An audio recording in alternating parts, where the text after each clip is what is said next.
بسم اللہ الرحمن الرحیم۔ السلام علیکم ناظرین، ابتدا کے ساتھ میں ہوں آپ کا میزبان صبوح سید۔ صبح بخیر ناظرین۔ یکم محرم الحرام اسلامی تاریخ کا پہلا دن ہے، اور اسلامی تاریخ کا پہلا دن مسلمانوں کے دوسرے خلیفہ امیر المؤمنین سیدنا عمر بن خطاب، جنہیں فاروق اعظم بھی کہا جاتا ہے، ان کی شہادت کے حوالے سے منسوب ہے۔ سیدنا فاروق اعظم رضی اللہ تعالیٰ عنہ کی شخصیت کے حوالے سے اگر آپ نے جاننا ہے تو یہ یاد رکھیے کہ دنیا کے کئی بڑے دماغوں نے یہ بات کہی ہے کہ اگر مسلمانوں کی تاریخ سے سیدنا ابوبکر صدیق اور سیدنا فاروق اعظم کو نکال دیا جائے تو پیچھے بچتا ہی کیا ہے۔ اللہ کے رسول صلی اللہ علیہ وآلہ وسلم کے قریبی ساتھی، قریبی دوست، اور جنہیں رازدار رسالت بھی کہا جاتا ہے، جنہیں مزاج شناس نبوت بھی کہا جاتا ہے، سیدنا فاروق اعظم رضی اللہ تعالیٰ عنہ ہیں۔ ان کی شخصیت کا یہ پہلو تو ہمارے سامنے بہت زیادہ موجود ہے کہ وہ اپنے رویوں میں بڑے سخت تھے۔ اشداء علی الکفار کی اگر عملی تصویر کسی نے دیکھنی ہو تو ذہن کے اندر جو سب سے پہلی تصویر سامنے آتی ہے تو وہ سیدنا فاروق اعظم رضی اللہ تعالیٰ عنہ کی ہمارے سامنے آتی ہے۔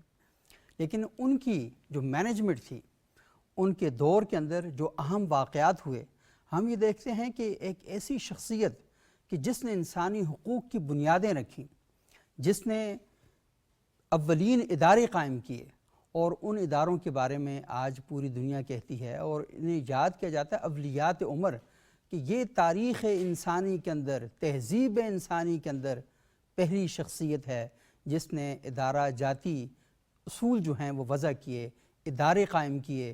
ریاست کو جدید ریاست بنانے میں جو سب سے اہم کردار ہے وہ سیدنا فاروق اعظم رضی اللہ تعالیٰ عنہ کا ہے۔ ہماری بدقسمتی ہے کہ ہم ان شخصیات کو جب بھی پڑھتے ہیں تو ایک خاص لینز لگا کر پڑھتے ہیں، اور ہم انہیں ایک فضائل کے باب میں ان کو پڑھتے ہیں، لیکن ان کی شخصیت کے جو عملی پہلو ہیں اور وہ جن چیزوں کو لے کر آئے اور ان کے تسلسل کے ذریعے دنیا کے اندر مختلف اقوام میں ترقی کی ہے، وہ لینز ہمارے پاس نہیں ہے۔ اور اگر یہ شخصیات ہمارے سامنے آ بھی جاتی ہیں تو ہمارے ہاں یہ فرقہ وارانہ مباحث کا موضوع بن جاتی ہیں، چہ جائے کہ وہ ہمارے سامنے ترقی کا، تعلیم کا، تہذیب کا سبب بنتی، ہم انہیں کسی اور دائرے میں رکھ کر اپنے لیے اور اپنے معاشرے کے لیے مشکلات کا سامان فراہم کرنا شروع کر دیتے ہیں۔ تو آج ہم امیر المؤمنین سیدنا فاروق اعظم رضی اللہ تعالیٰ عنہ کی شخصیت کے حوالے سے گفتگو کریں گے۔ ان کے فضائل پر تو گفتگو ہوگی ہی، لیکن ہمارے جو معزز علماء ہیں ان سے میں یہ درخواست بھی کروں گا کہ بتائیں کہ آج کا نوجوان کس طریقے سے کردار فاروقی کے سانچے میں ڈھل جائے، یہ بھی تھوڑا سا ہمیں بتائیں اور ہماری رہنمائی کریں۔ اور ہمارا آج کا نوجوان جو ذہنی انتشار کا شکار ہے، ہمارا آج کا نوجوان جو میننگ لیس، یہ بے معنی زندگی جو گزار رہا ہے، فاروق اعظم کی شخصیت سے کس طریقے سے اپنی زندگی کے اندر معنی کا ایک جہان اور معنی کا ایک آسمان فراہم کر سکتا ہے، برپا کر سکتا ہے۔ ہمارے ساتھ آج موجود ہیں جناب حضرت مفتی محمود صاحب، جامعہ ام القریٰ اسلام آباد کے محتمم ہیں۔ بہت شکریہ مفتی صاحب آپ یہاں تشریف لائے۔ ہمارے دوسرے انتہائی معزز مہمان ہیں جناب ڈاکٹر شہباز علی عباسی صاحب، کیپٹل ریسرچ انسٹیٹیوٹ اسلام آباد سے وابستہ ہیں۔ بہت شکریہ ڈاکٹر صاحب آپ یہاں تشریف لائے۔ اور سیدنا فاروق اعظم رضی اللہ تعالیٰ عنہ کی شان میں ہدیہ منقبت پیش کرنے کے لیے ہمارے ساتھ موجود ہیں محمد حسان نقشبندی صاحب۔ بہت شکریہ حسان صاحب آپ یہاں تشریف لائے، اور حسان صاحب کلام پیش کریں گے، اس کے بعد ہم سلسلہ کلام کا آغاز کریں گے۔ جی حسان صاحب۔ جدا باطل کو حق سے کر دیا فاروق اعظم نے، جدا باطل کو حق سے کر دیا فاروق اعظم نے، جدا باتیں کو حق سے کر دیا فاروق اعظم نے، علم اسلام کا اونچا کیا فاروق اعظم نے، علم اسلام کا اونچا کیا فاروق اعظم نے. جدا کیسے کرو گے حشر تک ان کو نبی سے تمہیں. جدا کیسے کرو گے حشر تک ان کو نبی سے تمہیں. لیا پہلو محبوب خدا فاروق اعظم نے. لیا پہلو محبوب خدا فاروق اعظم نے. عمر کو دیکھ کر شیطان خود رستہ بدل لیتا. عمر کو دیکھ کر شیطان خود رستہ بدل لیتا. وہ پایا حق سے رہب و دبدبا فاروق اعظم نے. وہ پایا حق سے رہب و دبدبا فاروق اعظم نے. نبی کے بعد گر کوئی نبی ہوتے عمر ہوتے. نبی کے بعد گر کوئی نبی ہوتے عمر ہوتے. نبی سے پا لیا یہ مرتبہ فاروق اعظم نے. نبی سے پا لیا یہ مرتبہ فاروق اعظم نے. جدا باطل کو حق سے کر دیا فاروق اعظم نے. علم اسلام کا اونچا کیا فاروق اعظم نے. ماشاءاللہ ماشاءاللہ، بہت خوب محمد حسان نقشبندی صاحب. مفتی صاحب، جب ہم یکم محرم کی بات کرتے ہیں تو یکم محرم سے پہلے 18 ذی الحجہ آتا ہے. مسلمانوں کے تیسرے خلیفہ سیدنا عثمان غنی کا یوم شہادت ہے. اس سے 8 دن پہلے 10 ذی الحجہ آتا ہے. تو قربانیوں کا آغاز تو یہیں سے ہو جاتا ہے کہ حضرت ابراہیم علیہ السلام خواب میں دیکھتے ہیں کہ انہیں حکم ہوتا ہے کہ اپنے سب سے محبوب ترین چیز کی قربانی کیجیے. تو وہ اپنے بیٹے کی قربانی کے لیے تیار ہوتے ہیں. اور پھر 18 ذی الحجہ، پھر یکم محرم، اور پھر 10 محرم الحرام. کربلا کے تپتے ریگزار میں سیدنا حسین ابن علی رضی اللہ تعالیٰ عنہ کا یوم شہادت. تو ہم یہ دیکھتے ہیں کہ اسلام کا کوئی صفحہ قربانیوں سے خالی نہیں، اسلام کا کوئی صفحہ شہادت سے خالی نہیں. تو مسلمان کی زندگی قربانی اور شہادت کے ساتھ جڑی ہوئی ہے. تو جب زندگی شہادت اور قربانی سے جڑی ہوئی ہو تو یعنی فلسفہ ہی زندگی کا یہی ہے کہ آپ نے زندہ رہنا ہے تو قربانیاں دیتے رہنا ہے، اور دنیا سے جب جانا ہے تو اس شہادت کے اوپر آپ نے شہادت گواہی کے معنی میں بھی اور شہادت جان چلے جانے کے معنی میں بھی اس میں آپ نے جانا ہے. تو تھوڑا سا اس تناظر میں ذات فاروق اعظم رضی اللہ تعالیٰ عنہ کا احاطہ کیجئے اور بتائیے کہ ان کی زندگی جو تھی وہ ان دونوں چیزوں سے عبارت ہے. ہم ذرا غور کریں تو. بسم اللہ الرحمن الرحیم والصلاة والسلام علی سید المرسلین وعلی آلہ وصحبہ اجمعین. یہ جب تک محفل کون و مکاں زندہ رہے گی، واہ، یہ جب تک محفل کون و مکاں زندہ رہے گی، زمانے میں عمر کی داستاں زندہ واہ رہے گی. واہ، ماشاءاللہ. صدا محسوس ہوگی اس کے لفظوں کی ضرورت، شریعت کے محافظ کی اذاں زندہ رہے واہ گی. واہ، بہت خوب. حضرت عمر فاروق رضی اللہ تعالیٰ عنہ کے بارے میں جو ان کی شان میں، ان کے فضائل میں جو الفاظ استعمال کیے جاتے ہیں ان الفاظ کو فضیلت اور وقت حضرت عمر کے تذکرے سے ملتی ہے۔ واہ، نبی کریم صلی اللہ علیہ وآلہ وسلم نے اللہ سے 2 عمر میں سے 1 عمر مانگا واہ، اور فرمایا کیا کہ اللہ اسلام کو تقویت عطا فرما۔ تو اللہ تعالیٰ نے نبی کریم صلی اللہ علیہ وسلم کی جھولی میں اور اسلام کے دامن میں حضرت عمر کو ڈالا۔ واہ، یہ نبی کریم صلی اللہ علیہ وسلم کی ذہانت اور نبوی فراست تھی کہ آپ کو معلوم تھا کہ حضرت عمر رضی اللہ تعالیٰ عنہ کس قد کاٹ کی شخصیت ہے۔ واہ، اور میں ایک بات کہتا ہوں جو میری ذاتی رائے ہے کہ رسول اللہ صلی اللہ علیہ وسلم کی خصائص سے نبوت میں سے یہ ہے کہ ان کو حضرت عمر جیسا صحابی میسر ہے۔ واہ، حضرت عمر جیسے صحابی کا میسر آنا یہ رسول اللہ کی خصوصیات میں سے ہے، کیونکہ آپ پورے تاریخ انبیاء میں دیکھ لیں، حضرت عمر جیسی کوئی شخصیت کسی بھی نبی کے ساتھ نہیں۔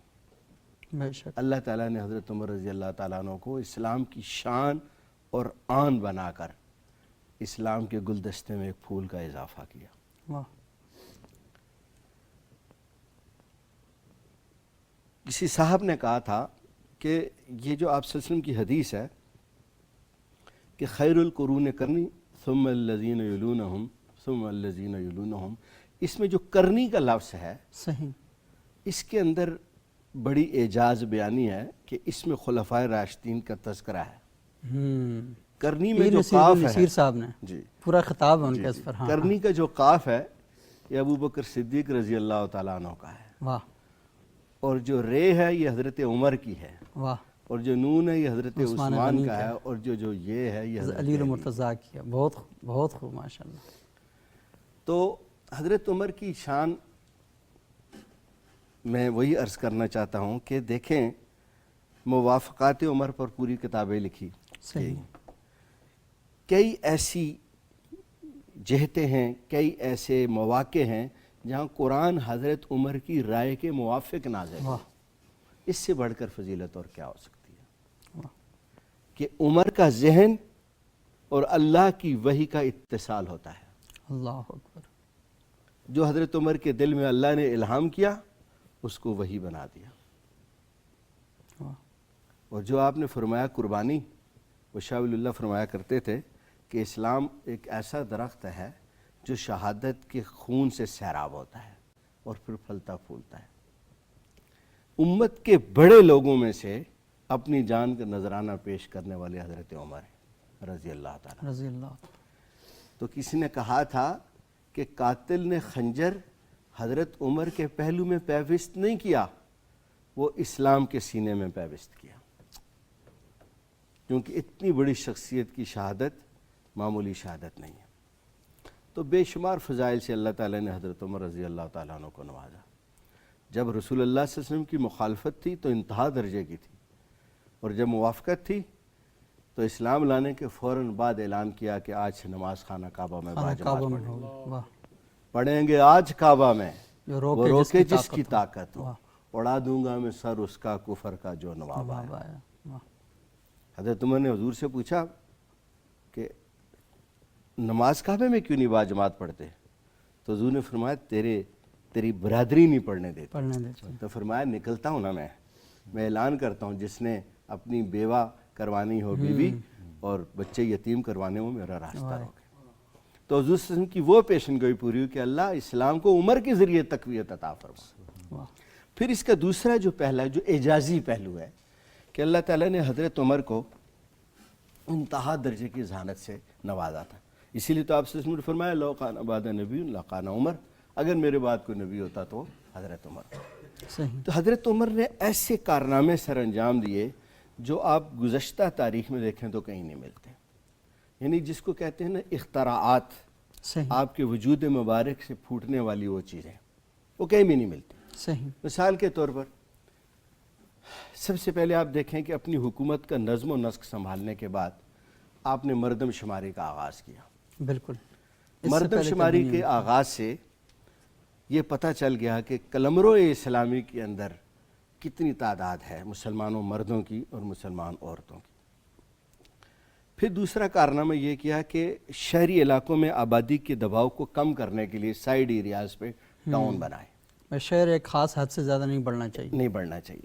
پھر جب لوگوں نے بتایا کہ عراق کے اندر ایک بہت بڑا علاقہ ہمیں ملا ہے، تو گیلی ریت کے اوپر حضرت عمر رضی اللہ تعالیٰ عنہ نے پورا نقشہ بنایا کہ اس طریقے سے آپ نے شہر بنانا ہے، اور اس شہر کے بالکل درمیان میں مسجد کا آپ نے شبیہ بنائی اور کہا کہ یہ مسلمانوں کا اجتماعی مرکز ہوگا، یعنی کمیونٹی سینٹر ہوگا. وہ کاروباری مرکز بھی ساتھ. جی. پھر اس کے علاوہ جو تجارتی علاقے تھے ویسے مجھے لگتا ہے کہ اسلام آباد میں جو بنا ہوا ہے نا سیدنا فاروق اعظم کی اسی مزاج کے مطابق بنا ہوا ہے، درمیان میں بڑی مسجد اور بڑی مارکیٹ، ساتھوں پہ 4 سیکٹر ہیں اور ان سیکٹر کے اندر چھوٹی چھوٹی مارکیٹ، یہ بالکل اس کے مطابق بنا ہوا ہے. اس کے علاوہ یہ جو تجارتی ٹیکسز تھے اس کا باقاعدہ انتظام کیا حضرت عمر رضی اللہ تعالیٰ نے، اور اس کے لیے ایک نیا نام انہوں نے، ایک نئی ٹرمنالوجی دی عشور کے نام سے. صحیح.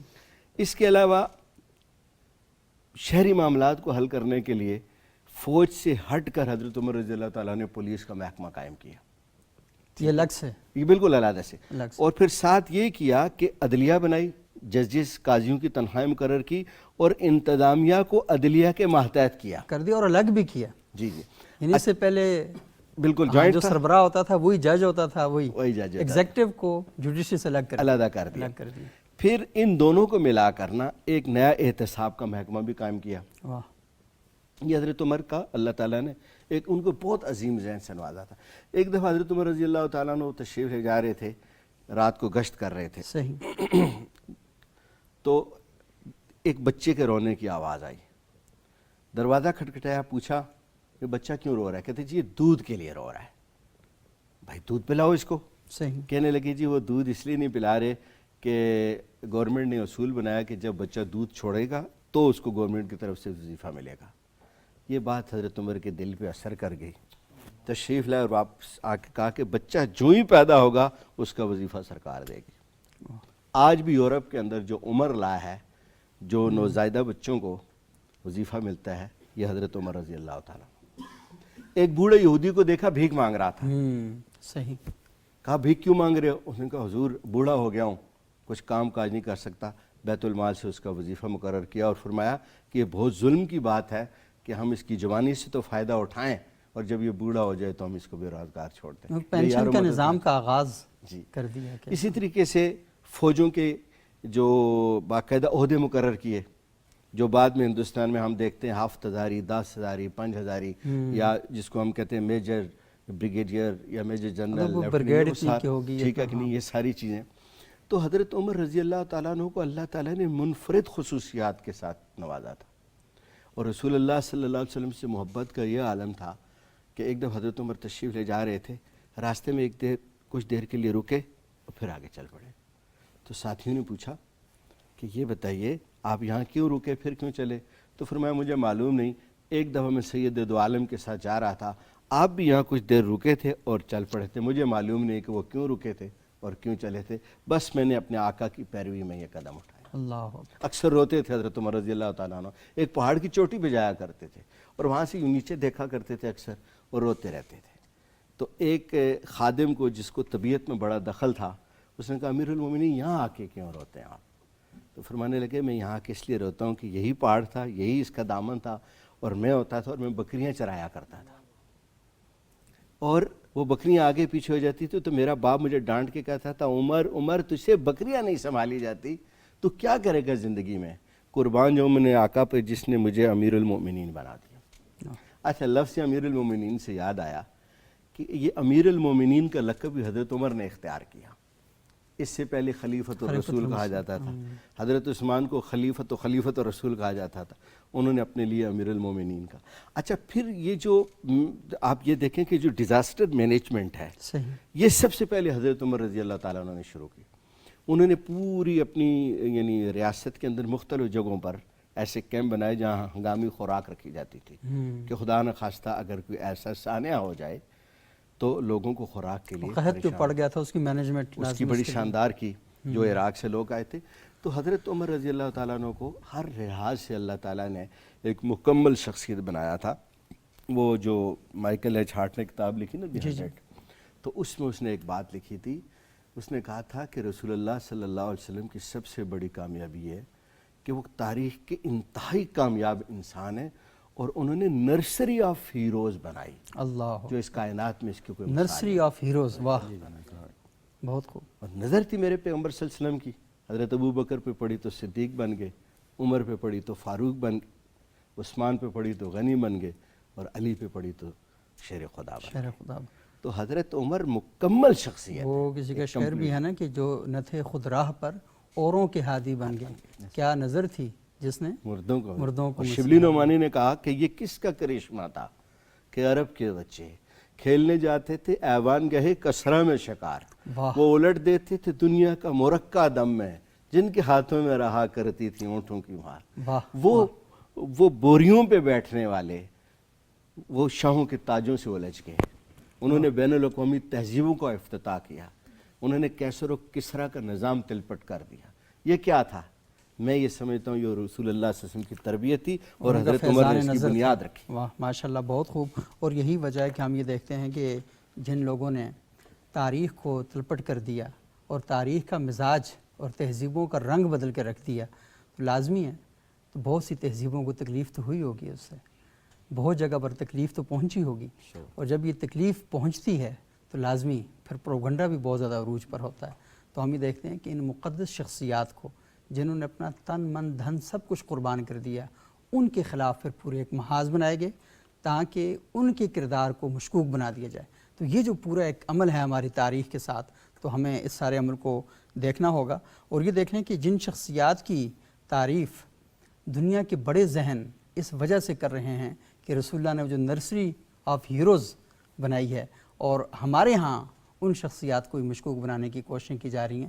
وجہ بنیادی طور پر یہ ہے کہ تاریخ میں کوئی اور عمر جنم نہ لے سکے، کوئی اور ایسا وجود نہ آ سکے کہ جو ان کے نقش پا پہ چلتا ہوا ہماری تہذیب کو دوبارہ چیلنج کر کے اس کو ڈھا کے رکھنا، اس کو گرا کے نہ رکھتے.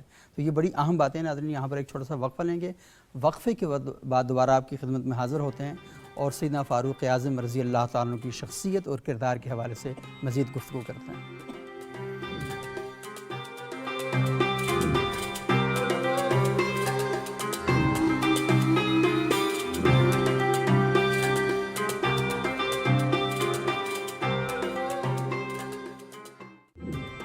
ناظرین وقفے کے بعد ایک بار پھر پروگرام میں خوش آمدید. آج یکم محرم الحرام ہے اور ہم ذکر کر رہے ہیں سیدنا فاروق اعظم رضی اللہ تعالیٰ عنہ کی شخصیت کے حوالے سے، ان کے کارناموں کے حوالے سے.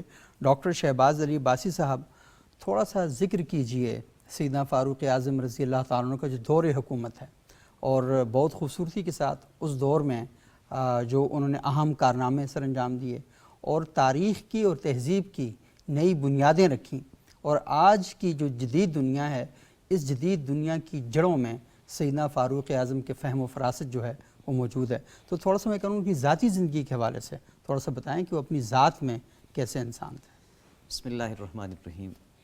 میں سیدنا عمر فاروق رضی اللہ تعالیٰ عنہ کی جو ذاتی گرامی ہے اس کو موضوع بنانے سے پہلے مجھے آپ کا ایک جملہ یاد آیا، اس سے آگے ارشاد. آپ اکثر یہ کہتے ہیں کہ ہمارے چھوٹے چھوٹے مسائل، لاسٹ ٹائم بھی آپ نے یہ کہا تھا نا کہ ہمارے چھوٹے چھوٹے مسائل جو ہیں ان کو ایڈریس ہونا چاہیے. ٹھیک ہے، اس سے آپ آئیں سیدنا عمر فاروق کی طرف. میں اس کو ایک نیا اینگل دینا چاہوں گا، مذہب کی اینک کو بھی اتار دیں آپ، صحیح، بالکل الگ ہو جائیں مذہب سے. ٹھیک، انسانی وجود جو ہے نا، اس کے اندر نظریات وہ انسانی وجود کا جو بنیادی ڈھانچہ ہے اس کو مکمل کرتے ہیں، اس میں کوئی دو رائے نہیں. وہ نظریہ تشکیک بھی ہو سکتا ہے، وہ نظریہ مذہب بھی ہو سکتا ہے، وہ کمیونزم، سیکولرزم، کسی بھی نظریے کی آپ بات کریں ہو سکتا ہے، الہاد کی آپ بات کرتے ہیں ہو سکتا ہے. ٹھیک ہے، لیکن اس وقت جو ہم ڈسکس کر رہے ہیں نظریے سے ہٹ کر بھی انسان سے کچھ چیزیں جڑی ہوتی ہیں. مثلا اکثر اوقات ہم نے علماء سے یہ سنا ہے، اکثر یہ روایات ہم سنتے ہیں. مثلا یہ روایت آپ نے بارہا علماء کے خطبوں میں سنی ہوگی، ارحم امتی بے امتی ابو بکر واشدہم فی دین اللہ عمر واصدقہم حیاء عثمان. یہ بارہا آپ نے سنی. جی اسی طرح جو ہے یہ روایت جو ابھی مفتی صاحب نے بھی پڑھی کہ میرے بعد اگر کوئی نبی ہوتا لکانا عمر، وہ عمر ہوتے. ٹھیک، اسی طرح اور بھی بے شمار روایات. مثلا ایک روایت ابھی پیش کی گئی کہ کعبے میں نماز کیوں نہیں پڑھتے، واقعہ اس لیے کہ تمہاری برادری کے لوگ روکتے ہیں. ٹھیک، اور پھر سیدنا عمر فاروق نے کیا اعلان کیا کہ جس کسی نے اپنی بیوی جو ہے وہ بیوہ کروانی ہو اور اپنے بچے یتیم کروانے ہوں وہ آئے میدان میں، ٹھیک، اور پھر اعلان کیا کہ ہم کیا کریں گے، آج کعبۃ اللہ شریف میں جا کر جو ہے وہ نماز ادا کریں گے، ٹھیک۔ صحیح۔ میں اکثر یہ کہا کرتا ہوں کہ دین متین یہ ثواب اور عذاب کا حامل ہی نہیں ہے صرف۔ صحیح۔ اگر آپ یہ کہتے ہیں کہ یہ ثواب اور عذاب کا ہی حامل ہے تو اس کا مطلب یہ ہے کہ یہ جو گورکھ دندہ ہے مذہب کا یہ بے سود ہے۔ آج کے دورانیے میں بھی آپ دیکھیں، کیا اسرائیل کو، یورپ کو، یا کسی بھی تہذیب دوسری کو لے لیں، ابھی ہم اس ضمن میں بات نہیں کر رہے کہ ہمارا ان کے ساتھ مسئلہ کیا ہے، صحیح، ٹھیک ہے، دنیا کے لیے امن ضروری ہے، اس میں کوئی شک والی بات نہیں ہے، لیکن ہر تہذیب کی اپنی شناخت ہوتی ہے، خاص ہے ترکیب میں قوم رسول ہاشمی، ٹھیک، ہم یہ بات کر رہے ہیں، ہر تہذیب کی اپنی پہچان ہوا کرتی ہے، آئیڈینٹی اپنی ہوتی ہے۔ صحیح۔ سیدنا عمر فاروق کی شخصیت یا دور حکومت کی اگر ہم بات کریں تو انہوں نے مسلم آئیڈینٹی کو اتنا پروان چڑھایا کہ دیگر تہذیبیں ہمارے پیچھے چلنے پر مجبور ہو گئی۔ یہ تھے سیدنا عمر فاروق، یہ تھا ان کا دور حکومت، ٹھیک ہے۔ اب آپ یہ چیز ذہن میں رکھیں کہ دین متین نے ایک نظام دیا، اب اس نظام کی بنیادیں کیا ہیں؟ اس نظام کی بنیادیں یہ ہیں کہ ایک انسان کے اندر اسپیشلی کن کن خوبیوں کو ہونا چاہیے، اور اس میں سب سے بڑی خوبی کیا ہے؟ سب سے بڑی خوبی یہ ہے کہ آپ کے جسم کے اندر یہ جو گوشت کا لوتھڑا ہے یہ درست ہو جائے، اور جب یہ گوشت کا لوتھڑا جس کو آپ دل کہتے ہیں، قلب کہتے ہیں، یہ جب قلب خاشع بن جاتا ہے تو پھر انسان کیا ہوتا ہے؟ اللہ رب العزت کا مقرب بندہ، محبوب بندہ۔ واہ۔ اور یہی نظام جب آپ اتباع رسول کی طرف چلے جاتے ہیں تو دنیا کے لیے کیا بنتے ہیں؟ امام۔ سیدنا عمر فاروق کو ابھی آپ ایک پولیٹیکل لیڈر لے لیں، اور سیدنا عمر فاروق رضی اللہ تعالیٰ عنہ کو جب ہم پولیٹیکل لیڈر لیتے ہیں تاریخ کے اوراق میں سے، تو ہمیں تاریخ کے اندر جو چیزیں پروان چڑھتی ہوئی دکھائی دیتی ہیں وہ چار ہیں بڑی۔ سب سے پہلی انہوں نے کہا معاشی جتنے بھی مسائل ہیں، اکنامک ایشوز، ان کو ریزولو کیسے کرنا ہے۔ اس کے لیے مثلا انہوں نے آپ کو یہ کہا کہ شہری آبادیوں کو کیسے آپ نے ڈیولپ کرنا ہے، معاشی مراکز کہاں ہونے چاہیے، تجارتی مراکز کو آپ نے کیسے ڈیولپ کرنا ہے، تاجروں کے لیے جو اصول انہوں نے دیے وہ موجود ہیں۔ پھر اس سے آپ تھوڑا سا آگے نکلیں، انہوں نے یہ کہا کہ آپ کسی بھی ملک، کسی بھی اسٹیٹ کو ڈیولپ کرنا چاہتے ہیں، آپ یہ چاہتے ہیں کہ وہ گرو کرے، ڈے بائی ڈے وہ آگے جائے، یعنی روز بروز وہ ترقی کرے، تو پھر آپ نے کیا کرنا ہے؟ انہوں نے عمال کے لیے چیزیں جو ہے وہ کیا کی، منتخب کر دی۔ بلکہ سیدنا عمر فاروق کا ایک بڑا مشہور جو ہے وہ واقعہ ہے کہ ان کے ایک گورنر نے کیا کیا، قصر بنا لیا۔ سیدنا عمر فاروق کو خبر پہنچی کہ فلاں گورنر نے جو ہے وہ محل بنا لیا، ٹھیک، اور سیدنا عمر فاروق مدینہ الرسول سے چلے اور وہاں گئے، خاصا سفر کرنے کے بعد جا کے اس کو کہا کہ میں نے تمہیں لوگوں کی خدمت کے لیے یہاں بھیجا تھا، تم نے کب سے لوگوں کو اپنی غلامی میں لینے کا ارادہ کر لیا، ٹھیک۔ بیسیکلی آپ سیدنا عمر فاروق کی ان چیزوں کو رول ماڈل بنائیں۔ ہم یہ بات کرتے ہیں کہ سیدنا عمر فاروق کے بارے میں رسول اللہ صلی اللہ تعالیٰ علیہ وسلم نے یہ ارشاد فرمایا تھا، ٹھیک، سیدنا عمر فاروق کا یہ عالم تھا کہ وہ ہمہ وقت عبادت میں محو رہتے تھے۔ بھائی عبادت دراصل کس چیز کا نام ہے؟ اللہ کے رسول صلی اللہ تعالیٰ علیہ وسلم نے کیا فرمایا؟ بھوکے کو کھانا کھلانا کیا ہے؟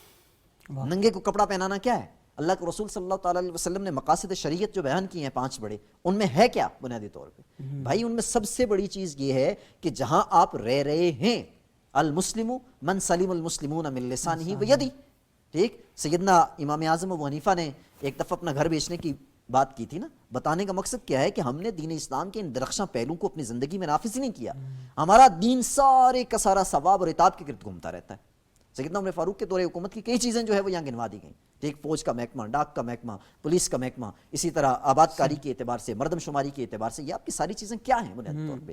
ایک ریاست کو مضبوط کرنے کے لیے وہ تمام اقدامات ہیں جو آج کے جدید دور میں ڈیولپ کنٹریز کر رہے ہیں۔ آج بھی اگر آپ جو بھی ترقی یافتہ ممالک ہیں ان کے نظام کو آپ اٹھائیں، ان میں کیا دکھائی دیتا ہے؟ مردم شماری کیوں کی جاتی ہے؟ کیا وجہ کیا ہے؟ وجہ یہ ہے کہ اکانومک ایشوز کو ریزولو کیا جائے۔ سیدنا عمر فاروق ایک بوڑھے کو دیکھتے ہیں اور اس کا وظیفہ مقرر کرتے ہیں یہ کہہ کر کہ اس کی جوانی سے ہم نے فائدہ اٹھایا، اگر اس کی بڑھاپے میں ہم مدد نہ کریں تو اس پہ افسوس ہے ہمیں، ٹھیک۔ آج کل جو یورپ ہے اس کے ہاں انشورنس کا معاملہ کہاں سے آ گیا؟ یہ ساری کی ساری بنیادیں وہاں ہیں، وہی ہیں، لیکن ہم نے کیا کیا؟ ہم نے وہی آپ والی بات ہے کہ ایک اسپیشل قسم کا لینس لگا لیا ہے، ٹھیک ہے، اور ہم نے بس اسی تناظر میں اس کو دیکھنا ہے، اسی دائرے کے اندر بند رہ کر۔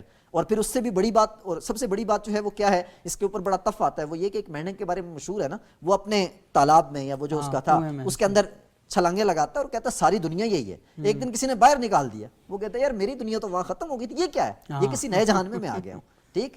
تو اصل مسئلہ یہ ہے کہ کہ ہم نہ سیدنا عمر فاروق کو ایک پولیٹیکل لیڈر لیتے ہیں، نہ ہم سیدنا عمر فاروق کو جو ہے ایک سپریم لیڈر کے طور پر ڈسکس کرتے ہیں، نہ ہی ہم نے انہوں نے جو رول آف لا کی بات کی ہے اس کی بات کرتے ہیں، نہ ہی جو انہوں نے مطلب اسٹیٹ کے اندر جو ہے جسٹس کی بات کی اس کے اوپر بات کرتے ہیں. ہمارا ایک خاص اینگل ہے، بس اسی اینگل سے ہم آگے بڑھتے رہتے ہیں. اور اسی وجہ سے آج آپ وزٹ کر لیں، اکثر اوقات آپ کرتے بھی ہوں گے، دور دراز جا کے آپ پروگرامز کرتے ہیں، ایجوکیشنل انسٹیٹیوٹس میں جاتے ہیں، اپنے نوجوانوں سے پوچھیں، ان کو ہالی ووڈز اور بالی ووڈز کے جو مطلب وہ نامی گرامی لوگ ہیں ان کے نام تو آتے ہوں گے، لیکن اپنے ہیروز کے نام پوچھیں. میں کئی دفعہ یہ جان بوجھ کے پوچھتا ہوں، 10 لوگوں کے نام بتائیں، نہیں آتے. عشرہ مبشرہ کے نام بتائیں، نہیں آتے. اس کی بنیادی وجہ کیا ہے؟ اس کی بنیادی وجہ یہ ہے کہ ہم ہیں ایک محکوم قوم.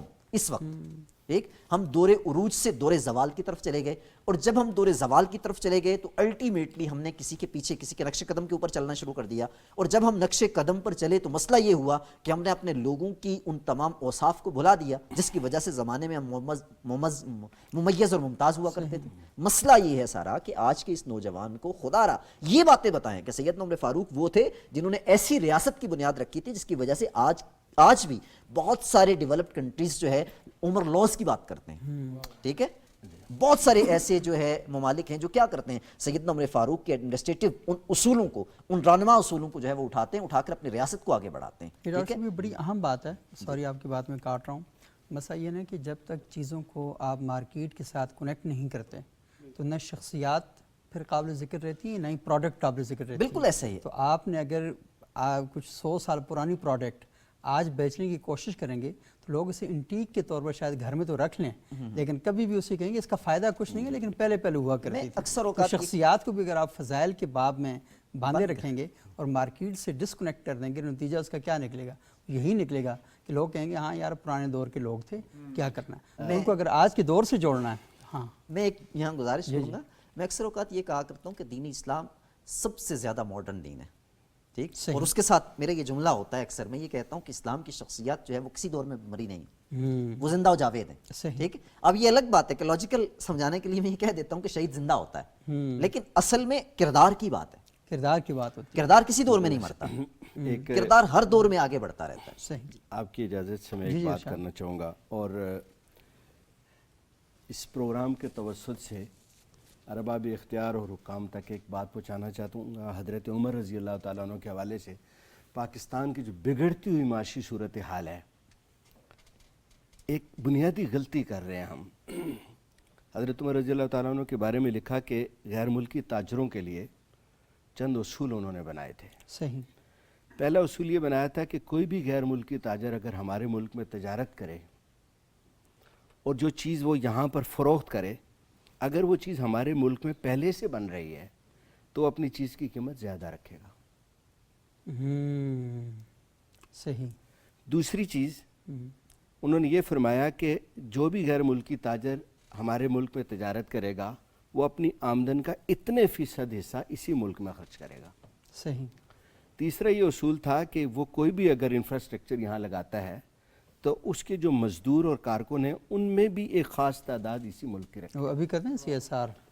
اب اس بات کو اگر آپ پاکستان کی موجودہ معاشی صورتحال پہ دیکھیں تو میرا دل جلتا ہے یہ بات کہتے ہوئے کہ ہماری ساری لوکل انڈسٹری تباہ ہو گئی. آپ کو پوری دنیا میں باڑا نام کا کوئی بازار نہیں ملے گا.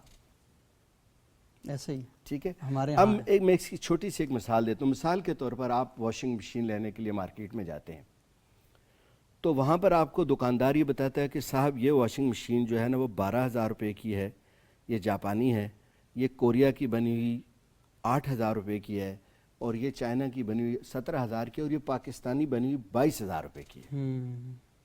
تو یقیناً ہمارا انتخاب غیر ملکی اور بہتر چیز بھی ہوگا. اس کا لازمی نتیجہ یہ نکلے گا کہ وہ جو ہمارے اپنے ملک کی بنی ہوئی واشنگ مشین ہے یہ اس سے جڑی ہوئی جو انڈسٹری ہے وہ فلاپ ہو جائے گی. ہم پچھلے 40 سال سے اپنے ملک کی لوکل انڈسٹری کو برباد کر چکے ہیں.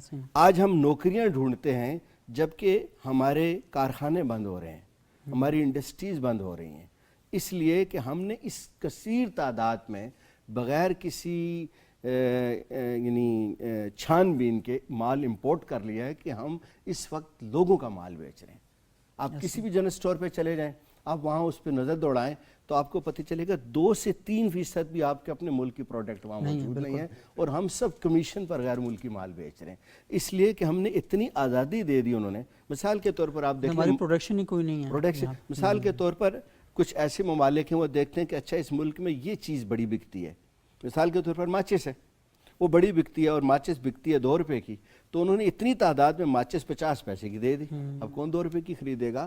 تو دیکھیں حضرت عمر رضی اللہ تعالیٰ عنہ کی جو ذہانت اور فراست یہ تھی، انہوں نے کہا تھا کہ اس طریقے سے ملک کی اپنی تجارت اور معیشت خراب نہیں ہونی چاہیے۔ جیسے اپنی انڈسٹری کو سپورٹ کیا کہ اگر آج ہم باہر کہتے آ رہا ہے سرمایہ دار کو آج ہم یہ رو رہے ہیں، آج ہم یہ رو رہے ہیں کہ ہمارے نوجوانوں کو روزگار نہیں مل رہا۔ آپ صرف گجرانوالہ میں دیکھیں کہ کتنی انڈسٹریز تھی جو بند ہو گئی۔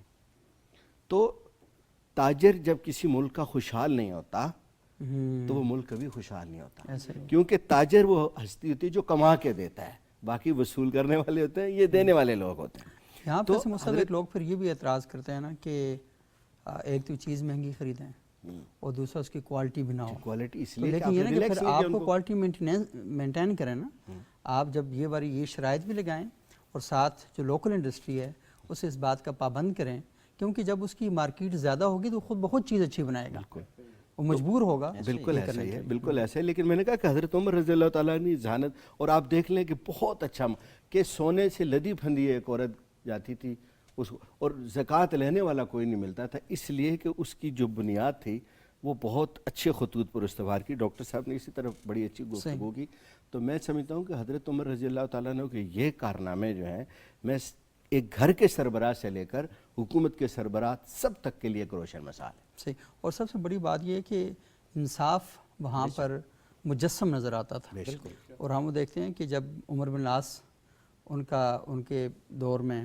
حضرت عمر کے دور میں، تو وہ جو مدینہ میں آپ کھلی کچہری لگاتے تھے حج کے موقع پر، یعنی حج مسائل حل کرنے کے لیے ایک فورم کا نام انہوں نے بنا دیا تھا، اور وہاں پر ایک لڑکے نے شکایت کی کہ امیر المومنین دوڑ ہو رہی تھی، گھوڑے پہ میں غالباً تھا، تو جب میں آگے نکلا تو اس نے مجھے پیچھے سے مارا، ایسے مجھے کوڑا مارا، ہاں کوڑا مارا، تو آپ نے کہا کہ یہ کوڑا لو اور اسے بھی مارو، تو اس نے جب مار لیا تو اس نے کہا اس کے باپ کو بھی مارو کیونکہ اس کی وجہ سے اس میں یہ عقل پیدا ہوئی ہے۔ تو اس نے کہا امیر المومنین، کیونکہ دیکھیں نا جہاں انصاف ہوتا ہے تو وہاں پر لوگ بھی منصف مزاج ہوتے ہیں، تو آپ نے کہا کہ نہیں، کیونکہ اس نے مجھے ایک ہی مارا تھا تو میں ایک ہی ماروں گا۔ اور اس وقت سیدنا فاروق اعظم تاریخ انسانی میں انسانی حقوق کا سب سے بڑا جملہ جو کہا وہ یہ ارشاد فرمایا کہ جب ماؤں نے اپنے بچوں کو آزاد جنا ہے تم کون ہوتے انہیں غلام بنانے والا۔ یہ دیکھیں انسانی تاریخ کا اتنا اہم اتنا پہلو ہے۔ تو بہت بہت شکریہ آپ کا مفتی محمود صاحب، ڈاکٹر شہباز علی عباسی صاحب، محمد حسان نقشبندی صاحب۔